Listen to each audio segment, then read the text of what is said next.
Hi everyone and welcome to my channel. My name is Charlene and this is my little channel where I talk mainly about books, but also with a little bit of travel and lifestyle as well. And today I'm going to be talking to you about Blood Over Brighthaven by M.L. Wang.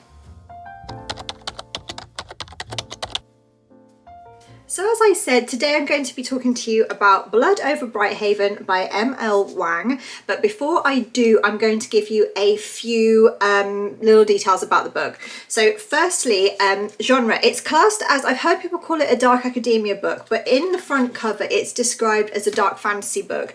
And I think I would agree that for me it leans more on dark fantasy than dark academia. Pages wise, there are 428 pages. It has got a really high average review on Goodreads. So the average rating, not review, is 4.41, which I think is really high. And I'm just going to read you the blurb before we get into all of the other details. The first woman ever admitted to a prestigious order of mages unravels a secret conspiracy that could change the practice of magic forever in this standalone dark fantasy from the author of The Sword of Kagan. For 20 years, Siona has devoted every waking moment to the study of magic, fueled by a mad desire to achieve the impossible, to be the first woman ever admitted to the High Magistracy at the University of Magics and Industry. When Siona finally passes the qualifying exam and becomes a High Mage, she finds her challenges have just begun. Her new colleagues are determined to make her feel unwelcome, and instead of a qualified lab assistant, they give her a janitor. What Siona and all her peers realise is that her taciturn assistant was not always a janitor. 10 years ago, he was a nomadic hunter who lost his family on their perilous journey from the wild plains to the city. But now he sees the opportunity to understand the forces that decimated his tribe, drove him from his homeland, and keep the privileged in power. At first, mage and outsider have fractious relationships, but working together they uncover an ancient secret that could change the course of magic forever if it doesn't get them killed first. So today I'm going to do my best to give you a very overall spoiler-free review. I don't want to go into too much detail because I don't think I could if I wanted to. There's so much detail in this book, but also I want to give you just enough information so that you can decide for yourselves if you want to read the book or not without giving anything away. So like I said, I'm going to do my best to give you a spoiler-free overview of the plot and just a little bit of information about this book. Not so much so that it gives too much away, but just enough so that you have enough information to know whether or not you want to read this book. And like I said just now, the genre of this book, I've heard people refer to it as a dark academia book, and in my head it's not a dark academia book at all. I think the only thing that could make it that is that there's like lots of learning and there's like the campuses and universities and things like that, but I think it is a dark fantasy book. In my head this falls very much within the realm of fantasy. So I'm going to try and give you a little bit of information about this story, but it is extremely involved. There's a lot of detail to it and it's quite heavy. So I don't think I'm going to do a marvellous job of giving you all of the information, but I'll do my very best. So the main character is called Siona Freinen, and I think it's pronounced like Siona, but I've also heard people call her Skiona, so I'm not sure how exactly it's pronounced, but I'm just going to stick with Siona because that sounds better to me. So Siona Freinen is our main character. And when we start reading this book, she is in her early 30s and she lives in a place called Brighthaven, which is a country, or, you know, an area, a country, which is run on power and magic and energy. So everything within this city or country, whatever it is, runs on this power, and the power is being brought in from somewhere. But the average person doesn't really understand much about the magic or the power. All they know is that, you know, they've got these really bright people working to make all of this happen. So those bright people, they're called the High Mages, and they are part of the High Magistracy. And the High Mages are all these people who are the top of their fields. They're the most intellectual, intelligent people who have spent their entire life studying magic and who make these very, very, very intricate, in-depth spells and writings and scripts and all of that to pull in this power for the entire city and to make this magic happen. It is extremely involved, and the processes that they use to make this happen are explained in great depth within this book, to the point where it kind of made me at times think, I don't actually have a clue what's going on here, because this is so in detail and so in depth that like it even breaks down every single part of the machines, like down to the coils and all of the keys and all of the different components of the machines. And also, it's not just a spell, there's like different elements to the spells as well. There's mapping and siphoning and coordinates and all of these different things. But anyway, these high mages that work within the magistry are the people that run the country. I don't know whether it's a country or a city, so I'm just going to call it a country. They run the country, and they are the most powerful, most respected, intelligent people. And of course, they're all men. So Siona is a woman, and she has spent her entire life working to become a high mage. But unfortunately, like I said, the high magistry is all men, and they are of that kind of mindset that they think women are too delicate and too, they're not intelligent enough to be one of them. So they do a very, very kind gesture. And what they do is once every 10 years, they give one woman the chance to take an exam to see if she is intelligent and non-delicate enough to become a high mage. And Siona is the person that takes that test. And as it mentions in the blurb, she actually passes the exam and she becomes a high mage. As soon as she starts within the high magistry, and all of the other people that have joined her at that time, they do not take her seriously at all, as you could well imagine. It's all of these men, apart from her mentor, which is called Brigham. He is the person that put her forward for this exam. He is the person that's been mentoring and tutoring her. And he's really the only one that believes in her. He's kind of like a father figure to her, because she doesn't have a father figure around. So anyway, she passes her exam, and she starts at the high magistry, and she is met with such a horrible welcome. There are people don't want her there, people acting like she's not intelligent enough to be there, people pretending like she's too delicate, when actually she's the most intelligent of all of them. And so right away they are given not a campaign, but they're given something to work towards with a deadline that's very soon, and they have to come up with all of these different spells and do a lot of research into how they can use this information to propel the country forward in terms of use of power and magic. And what they're looking to do, they're calling an expansion project. They're trying to expand the limits of the city and increase the power that they use. However, as the plot also explains, because Siona is not met with a very nice welcome at all, everybody's given an assistant to help them with their research and with their spell work. But Siona, nobody really cares about her, nobody really wants her there. So instead they just hand her some old janitor that they find close by. However, it turns out that the janitor is absolutely key to Siona's success, because he has a lot of information, and they work together on this project to uncover a conspiracy that has been covered up for centuries and centuries. As the book explains, the uncovering of this conspiracy could well get them killed, and it is a biggie. I'm not going to tell you what it is, but basically if you think about the fact that they're trying to do this expansion project, and they're researching and working on spell work to try and increase the country's capability of using magic and power, then they are researching into this, and they're finding out, where is this energy and where is this magic actually coming from, and how can it be used, and what there must be more to it than what we know. So Siona, being the highly intelligent person that she is, starts looking into it and uncovers, with Tomil, who was her janitor assistant, something very, very, very huge and important. This thing she is really struggling with, and from there it snowballs. Like, the story gets carried away with this thing. She takes it to the magistry, she takes it to Brigham, she takes it to her family, and she formulates a plan for this thing, which I can't tell you what it is, but she wants to move forward with her research and her spell work, using this information that she's found to make the country a better place. I don't think I can give you too much more information about the plot itself without giving too much away, but I want to touch on some of the characters as well. within this book. So like I said, the main character and the character that we follow is Siona Freinen. And Siona is the main character. She's in her early 30s, and she's the person that is the woman that's been allowed into the High Magistracy for the first time in many centuries. And she is the person that we follow. She is, what I really enjoyed about her as a character is she's like very complicated and very flawed. So usually when you have a main character, they're gold, aren't they? They're perfect, and you agree with them and everything they do and everything they think and everything they say. But this wasn't the case at all with Siona. There's like a lot about her that's focused on that's actually quite negative.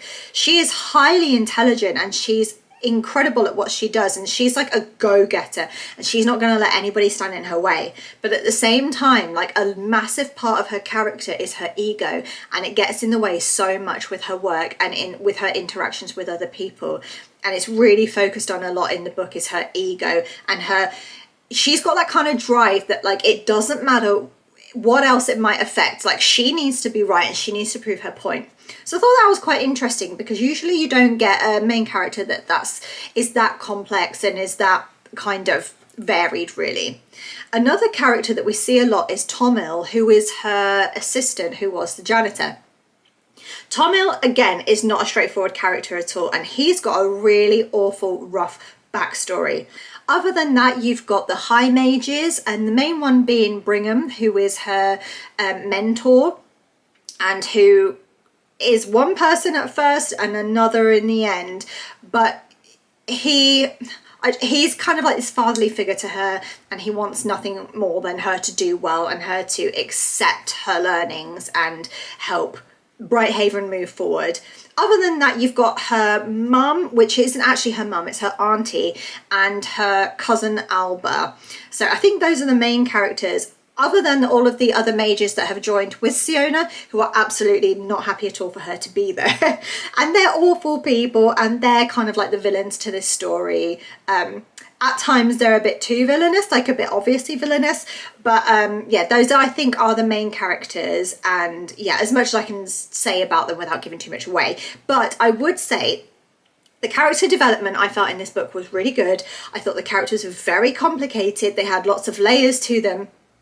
They were complex. Each of them had reasonings for doing everything and why they thought and felt the way they did. And they were just really interesting, generally well-written, well-rounded characters. So although this is a dark fantasy book, I think that there are some really interesting themes running throughout the book that really kind of are relevant to the actual world that we live in. So obviously you've got like fantasy, magic, elements, things like that. And in spots it does remind me like a little bit of like Harry Potter or a little bit of things like that. But actually there's lots of really, really heavy subject matters. There's a lot of loss, there's a lot of death. There's sexism, racism, class issues. There's lots of really important heavy subject matters. So I think that it is like a very relevant book when you take out the fantasy elements. I think it's really relevant to today's society and the world that we're living in. And I just found those things really interesting. But I would say as well that those things could potentially be trigger warnings for people. And another trigger warning I thought that I should mention is SA. So if that's something that you struggle to deal with, then perhaps this isn't the book for you. But yeah, it does deal with sexism, it does deal with racism, it does deal with class issues, and it is quite a heavy book, and it deals a lot with death and loss as well. So like I just said, this book is very, very detailed, it's very, very complicated, it's quite heavy, which I wasn't really expecting.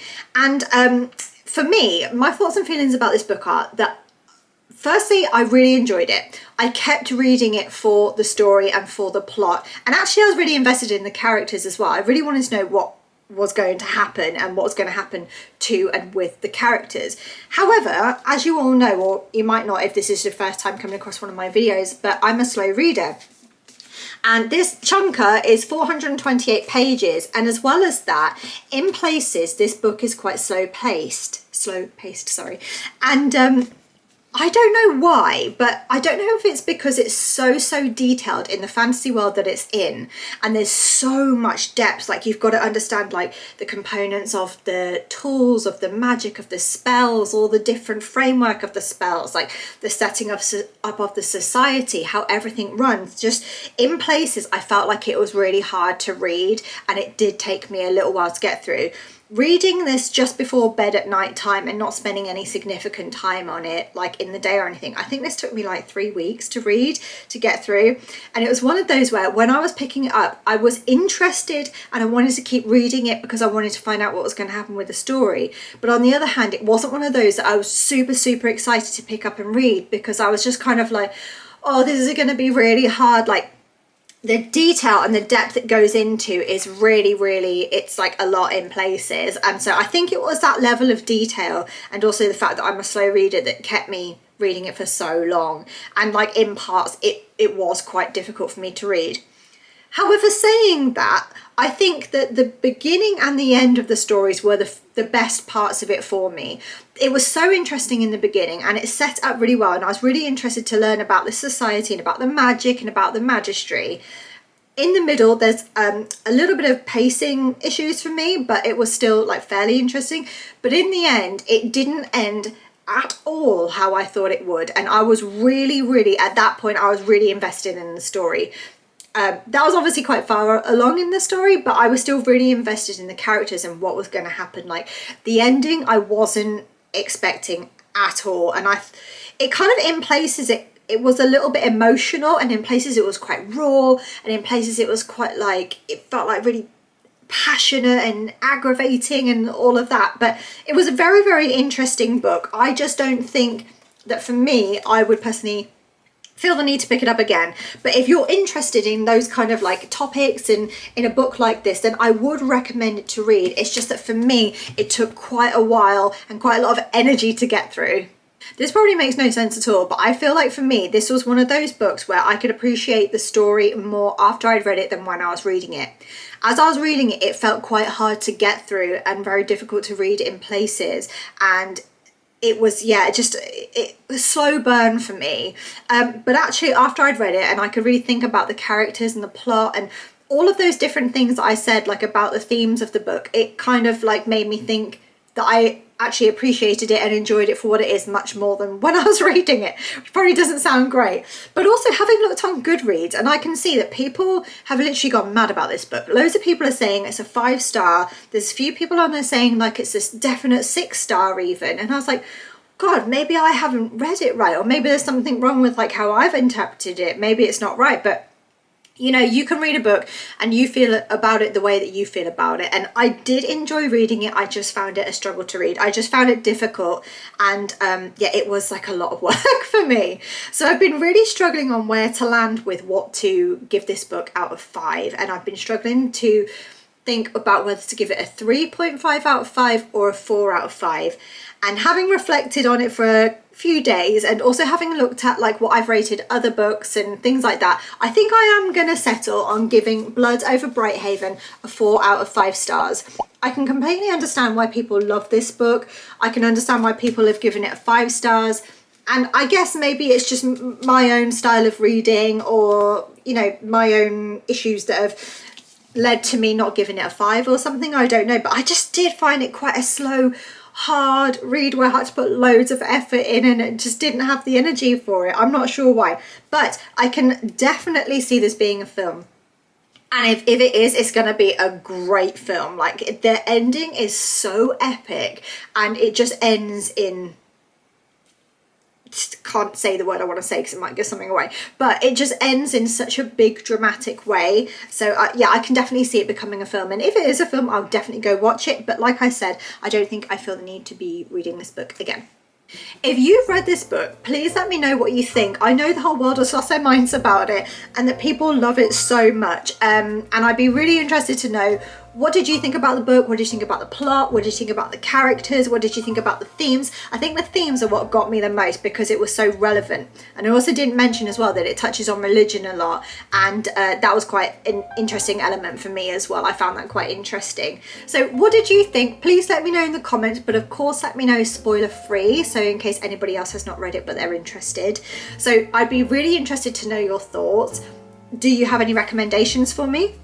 Is there anything that you think that I should read? Anything that you think would be better than this for me? Or just anything that you think that I should read in general, please do let me know.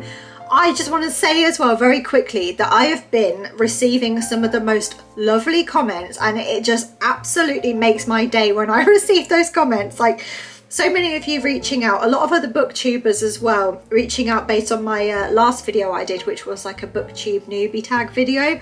And it's just so lovely to meet you all, and so lovely to build this community and feel part of it as well. It's so nice. But also, like, a lot of people watching my videos have been in touch to say it's really refreshing to see somebody who's more realistic about books, and a booktuber that isn't like kind of reading thousands and thousands of books a month, and that it's refreshing. And that just, it means the world to me. Like, you don't understand how much it means to me, because I was really worried when I started this channel and when I started talking about books, that the fact that I am a slow reader and I don't read hundreds of books a month might be a problem, and it might, you know, make people think, oh god, this is boring, or whatever. But it's nice to know that, like, there is this realistic community of us, and these people that, yeah, we do have full-time jobs, and yeah, we are slower readers, and yeah, we do want to absorb every word and not want to skim read over it, and that's how we read, and that's fine. And that's so nice for me, because I think sometimes the more people you watch that are reading like the 20 books I've read this week, it makes you think like, what? Why can't I do that? Is there something wrong with me, or am I doing it wrong? Or no, we're not. We're all in a slow readers club together. Or somebody commented on one of my videos actually saying, you're not a slow reader, you're a normal reader. That's fine. And even if you are a fast reader and you get through 20 books a week, that's great as well. I'm just so pleased to be talking to all of you and to be receiving really kind, genuine comments, and to be building this little community and talking to you, and it just means the absolute world to me. So thank you so much. So having said that, if you've watched the end of this video and you've enjoyed it, please do give me a like. That would mean the absolute world. Give me a comment, I'd love to chat to you. And if you haven't already subscribed, literally I will love you forever and ever if you'd subscribe to my little channel. I'm not too far off 1,000 subscribers, and that's insane to me, but it also means the world to me, and I would love to continue to grow with your support. So if you would give me a little subscribe, that would be brilliant. And I'll leave it there for today, because I think that I might be blabbering. But thank you so much for watching, and I'll see you next time in my next video. Thank you, bye bye.